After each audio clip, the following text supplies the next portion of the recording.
Sintetizando, el artículo 41 de la Constitución nos da, en una síntesis de cuadro, digamos, de cuadro más, establece el derecho a un ambiente sano y equilibrado en cabeza de todos los ciudadanos, la idea del desarrollo sustentable, como formando parte de ese derecho al ambiente, con las variables económica, social y ambiental dentro de ese derecho, la obligación de proveer al derecho por parte de las autoridades, lo que refuerza la idea del derecho al ambiente como un derecho humano, el deber de los ciudadanos, que es el de preservar el derecho al ambiente, la idea de distribuir las competencias, dictando los presupuestos mínimos de protección ambiental y las provincias necesarias para complementarlas, además de esa cláusula especial de prohibición del ingreso de residuos nucleares al territorio. El artículo 41 tiene otras cuestiones que involucran a esta temática y es importante porque quizás está tocando los temas más sensibles sobre los cuales se deben tratar las situaciones ambientales. Por un lado, el derecho a gozar de un ambiente sano. En ese primer párrafo es donde yo había hecho la división. También acá, a renglón seguido, está: el daño ambiental generará prioritariamente la obligación de recomponer según lo establezca la ley. Esto que es un mandato muy particularizado. Es una situación, digamos, es un mandato que, entre otras cuestiones, ha producido en los últimos años, a partir del año 2002, una reforma del Código Civil en un grado tal que ha introducido una nueva figura de daño en el Código Civil, que es la del daño ambiental colectivo como tal, diferenciado del daño civil. Esto, que lo vamos a ver en otra clase, va a ser motivo de otra clase, tiene la particularidad de establecer al daño ambiental en una esfera propia. Vale decir que uno, hasta antes de la reforma constitucional o hasta antes de la sanción de la ley 25.675, que es la Ley General del Ambiente que modifica el Código Civil, para poder reclamar por daño ambiental, podía hacerlo solamente en la medida que uno tuviese un daño de carácter patrimonial o personal. ¿Qué quiero decir con esto? Ustedes, el derecho civil es un derecho que vincula, que solamente visualiza las situaciones de daño cuando existen daños a las personas, a sus patrimonios o a sus patrimonios. Entonces, en la medida que yo quería reclamar por un daño ambiental, lo podía hacer solo en la medida que yo estuviese afectado, mi salud, en mi patrimonio, mi vivienda se hubiese tenido una disminución de valor, en fin, cualquier situación que pudiera suceder. Pero no podía hacer un reclamo por el solo hecho del daño al ambiente como tal, sin tener yo un menoscabo personal, aunque lo tuviese de alguna manera, sin yo estar afectado como tal. A partir de la reforma de la ley del Código Civil y con la sanción de la ley 25.675, el daño ambiental adquiere una dimensión propia. Y esto es un tema central y que va a estar dando, que está dando ya resultados de fallos judiciales de gran magnitud. Entre ellos, el que les comentaba antes, la causa del Riachuelo, por el cual la Corte Suprema de Justicia de la Nación se declara competente para entender solamente en la situación del daño ambiental colectivo existente en el Riachuelo, que no es ni más ni menos que la obligación de sanear el Parque Matanza Riachuelo. Bien, en el párrafo que le sigue, establece, ahí sí está el deber de las autoridades. Explicita de alguna forma el artículo 41 cuál es el deber que está en cabeza de las autoridades. Y básicamente desliza algunos de ellos. El deber de proveer a la protección del derecho central, a utilizar racionalmente los recursos naturales, a preservar el patrimonio natural y cultural. Esto significa que el ambiente no es solamente el concepto del ambiente natural o de los procesos ecológicos o el de la o el ambiente dañado a través de la contaminación o de los impactos los impactos que puede recibir por parte de actividades industriales o del hombre, sino también la idea del ambiente como integrado al patrimonio cultural. Esto tiene muchísima importancia tanto en lo que sucede con las comunidades indígenas, por ejemplo, o lo que sucede en las ciudades con el patrimonio arquitectónico. En fin, nos da un panorama un poco más, bastante más ampliado de lo que es la situación ambiental, de lo que es la preservación del ambiente.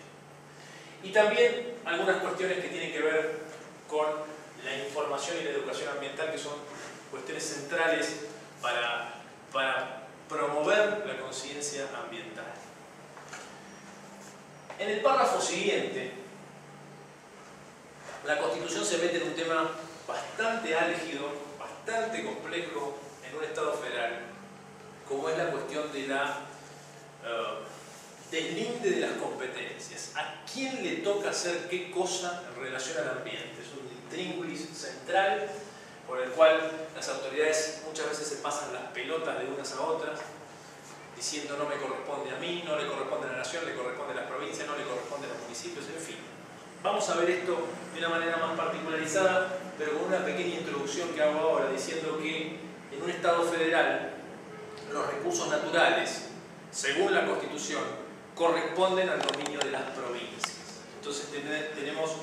lógicamente, esos recursos naturales correspondiendo a una diversidad de jurisdicciones necesitan algún tipo de protección común, porque no es viable la idea de que cada jurisdicción haga lo que se le parezca o lo que crea conveniente en relación a sus recursos naturales, sino que tiene que haber un piso mínimo común de protección, y eso es lo que los constituyentes en el artículo 41 de la Constitución han realizado. Han dicho los recursos naturales corresponden a las provincias, pero va a existir un piso mínimo común denominador de protección que va a ser establecido para todas y que lo va a dictar la nación. Ahora lo vamos a ver un poco. El último párrafo, el chiquitito, 2 líneas, es un párrafo que está como escondido allí, como final en ese artículo 41, pero que no ha traído un gran debate en la Argentina, y dice: se prohíbe el ingreso al territorio nacional de residuos actual o potencialmente peligrosos y los radiactivos. Este tema fue específicamente introducido por la reforma constituyente para evitar que se pudiese llevar adelante en la Argentina proyectos que existían en la década del 90 de promover lugares para importar residuos radiactivos o residuos nucleares de otros lugares del mundo, como existía en su momento un proyecto en la zona de Patagonia, en Gastre. Existía la posibilidad de tener allí un gran negocio, se decía en ese momento, y Argentina debía formar parte del negocio de importar residuos que otros países no lo podían tener, ya sea por su conformación de territorio, ya sea por su legislación, y la Argentina podía hacerse cargo de ese tipo de residuos. Ese tema era muy actual en el momento de la reforma constitucional y motivó la introducción de estas 2 líneas en el artículo 41 de la Constitución Nacional, que a su vez motivaron un gran debate posterior en cuanto a que Argentina, en su momento, en el año 2000, firmó un convenio con Australia de cooperación nuclear, por medio del cual una empresa muy renombrada de la Argentina de tecnología, la empresa INVAP, vendió a Australia un reactor nuclear, y a partir de allí, y por la legislación australiana, tuvo que firmar en esa licitación, para poder acceder a esa licitación, hacerse cargo de los residuos que generaba ese reactor. Eso que, por supuesto, la legislación australiana lo establece,